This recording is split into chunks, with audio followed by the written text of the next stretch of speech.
Salut à tous, comme toujours, c'est un réel plaisir de se revoir aujourd'hui pour une nouvelle vidéo sur le décryptage de crypto-monnaies. Je vous espère en super forme. Alors les amis, actuellement on est en train de poursuivre notre légère hausse. C'est vrai qu'on a des légères corrections sur certains projets. Bon, comme c'était presque prévisible, comme j'ai eu à dire dans la vidéo d'hier. Donc là, on a par exemple des corrections sur certains projets comme le projet Cardano, Avalanche et Shiba Inu. Donc si on essaie de guetter là, vous allez voir qu'il y a quelques corrections également.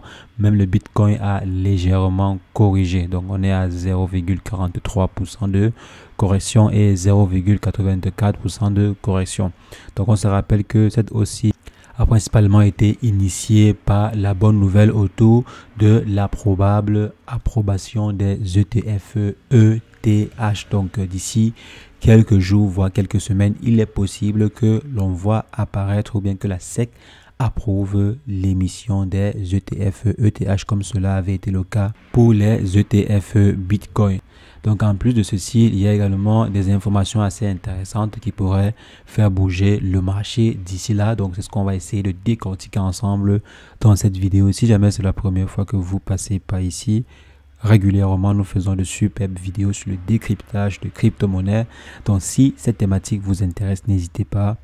Abonnez-vous. Alors les amis, comme je disais, on a eu à faire un bon petit rallye depuis quelques jours. Si je viens sur 7 jours, on voit qu'on a fait un bon petit rallye là sur le projet Ethereum. Si on vient sur le marché global en 7 jours, on a quand même fait une très bonne performance. Par exemple là sur Ethereum on est à 23%, sur le Bitcoin on est à 6%, sur Solana on est à 16%. Donc c'est vrai que la correction que l'on a eu aujourd'hui a un peu plombé les performances sur certains projets comme par exemple Solana. Je pense qu'on était à plus de 27% si je ne me trompe pas.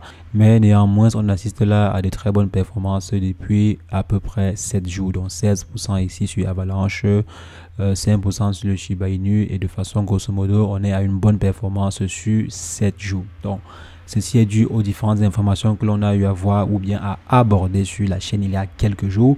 Maintenant, il y a également des informations assez intéressantes comme les élections américaines qui arrivent.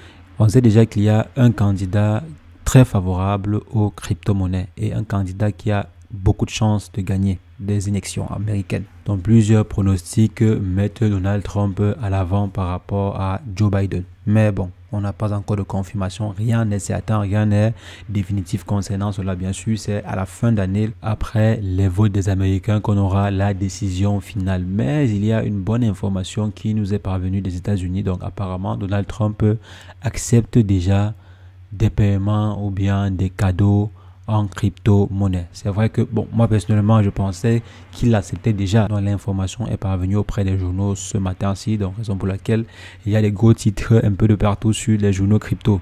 Donc si jamais vous souhaitez effectuer des dons à Donald Trump, comme vous voyez à ce niveau, donc now accepting crypto. Donc donaldtrump.com/crypto. Donc vous pouvez maintenant contribuer à la campagne de Donald Trump ou bien faire des dons à Donald Trump en crypto-monnaie. Là, ça envoie un message très fort en ce qui concerne l'avenir des crypto-monnaies aux États-Unis. On sait très bien que si jamais les crypto-monnaies se comportent bien aux États-Unis, si jamais les investisseurs américains sont pro-crypto-monnaie, deviennent pro-crypto-monnaie, je parle de ceux qui sont réticents actuellement. Si jamais ces derniers deviennent pro-crypto-monnaie, donc après une impulsion par exemple de la part du président des États-Unis, si jamais par exemple Donald Trump est élu et ce dernier met des mécanismes pour faciliter l'adoption des crypto-monnaies, alors ça pourrait également encourager certains investisseurs à investir dans ce secteur. Donc si jamais les investisseurs américains sont pro-crypto-monnaie, si les crypto-monnaies se développent aux États-Unis, cela aura des répercussions de façon certaine sur le marché global des crypto-monnaies. C'est la raison pour laquelle les investisseurs voient ceci d'un très bon œil. C'est vrai que pour l'instant, si on n'est pas encore certain que ce dernier sera président des États-Unis, mais s'il est président, on sait déjà qu'il ne va pas cautionner la chasse aux sorciers qu'est en train de mener par exemple la SEC actuellement face aux crypto-monnaies. Donc je pense déjà qu'il va changer le directeur de la SEC. Je pense qu'il va mettre une autre personne un peu plus pro crypto-monnaie que le DG qui est là actuellement. Nous, les différents investisseurs voient des informations pareilles comme étant une aubaine. Et ceci va faire en sorte que les élections américaines soient un peu plus suivies par les investisseurs crypto. Donc lorsque par exemple Donald Trump, si jamais Donald Trump gagne les élections, ou bien lorsque Donald Trump sera en train de gagner les élections, vous allez voir que le prix ou bien les prix des crypto-monnaies vont exploser. Parce qu'on sait que ce dernier est pro-crypto-monnaie et si jamais il devient président des États-Unis, il va favoriser en fait l'adoption massive des crypto-monnaies aux États-Unis. Donc les résultats de ces élections-ci auront un impact sur le marché des crypto-monnaies, ça c'est certain. Maintenant, quand je vous dis souvent que le secteur américain, dans le marché américain pèse vraiment lourd. Si jamais il y a une mauvaise nouvelle du côté des États-Unis, alors la mauvaise nouvelle va se répandre de par le monde entier. S'il y a une bonne nouvelle, alors la bonne nouvelle va se répandre de par le monde entier. Maintenant, regardez par exemple ce qu'on a eu du côté de Londres aujourd'hui. Donc, on voit que le Bitcoin et l'Ether débarquent sur la bourse de Londres grâce aux ETP.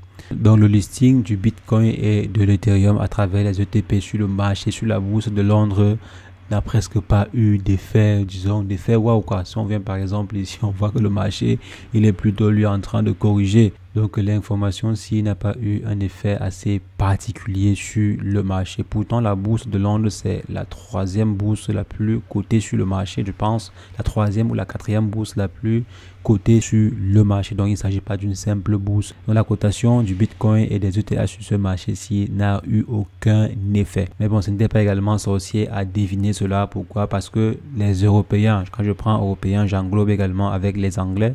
Donc les Européens sont très, je veux dire, très lents en ce qui concerne les investissements sur les crypto-monnaies, ou bien sont très à la traîne en ce qui concerne l'adoption ou bien l'investissement dans ce secteur. La raison pour laquelle même si le Bitcoin ou bien les ETH sont listés au CAC 40, listés sur le marché italien ou bien sur le marché de Londres, ça risque de ne pas avoir un fort impact. Pourquoi? Parce qu'il n'y a pas déjà beaucoup d'investisseurs qui investissent sur des actifs pareils. Malgré le fait qu'on soit passé par des ETP, on ne va pas voir beaucoup d'investisseurs affluer massivement sur le Bitcoin ou bien sur l'Ethereum, sur la plateforme de marché en question. Donc malheureusement, c'est la raison pour laquelle généralement je vous dis, s'il y a en fait une source d'actualité ou bien une source d'information que vous devez absolument suivre, c'est celle qui provient des États-Unis. Donc essayez de vous informer par rapport à ce qui se passe aux États-Unis. Donc si jamais vous êtes assez informé par rapport à ce qui se passe de ce côté-là, vous avez déjà au moins 70% voire 80% des informations concernant les crypto-monnaies. Donc si jamais vous suivez simplement ce qui se passe aux États-Unis en ce qui concerne les crypto-monnaies, vous aurez des bonnes informations de ce côté-là. Et ce n'est pas bien sûr pour dénigrer les capacités des Européens ou bien les capacités des Anglais et autres. C'est simplement parce qu'actuellement, si les entreprises ou bien les fonds d'investissement ou même des investisseurs qui investissent le plus sur les crypto-monnaies sont des investisseurs ou bien des entreprises américaines.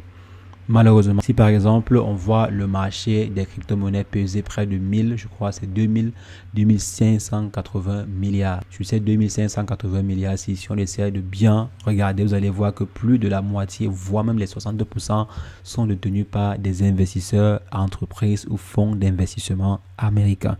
Maintenant, il y a Chinois, il y a des Russes, il y a des Européens, il y a des Japonais et tout qui détiennent également une partie, mais plus de la moitié de ces capitaux sont détenus des Américains. Bien sûr, des capitaux, là c'est la valorisation, ce n'est pas qu'il y a 2 milliards qui circulent dans le marché des crypto-monnaies, non, on est actuellement à 99 milliards qui circulent en 24 heures actuellement sur le marché. Mais disons que s'il y a une liquidité de près de 100 milliards ou bien de 500 milliards ou même 1000 milliards qui circulent sur le marché des crypto-monnaies ou bien qui ont été déposés sur le marché des crypto-monnaies, la moitié, voire les 60% proviennent des investisseurs, entreprises ou bien fonds d'investissement américains ou bien ayant une délocalisation ou un démantèlement aux États-Unis. Donc même si c'est une entreprise européenne, vous allez voir que ils ont investi sur les crypto-monnaies à partir de leur entreprise ou bien de leur succursale américaine. Donc généralement c'est un peu ça.